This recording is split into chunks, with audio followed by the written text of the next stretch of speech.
হরে কৃষ্ণা বন্ধুরা, তোমরা সবাই কেমন আছো? আশা করি তোমরা সকলেই ভালো আছো।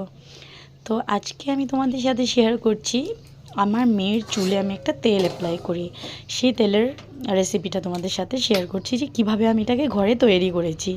তো হ্যাঁ, কিছুটা আমি ভিডিও দেখেও ইন্সপায়ার হয়েছি, আর কিছু কিছু জিনিস আমি নিজের মন থেকেও ঢালি। আর আমার মনে হলো যে এটা চুলের জন্য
দেখি শোনো।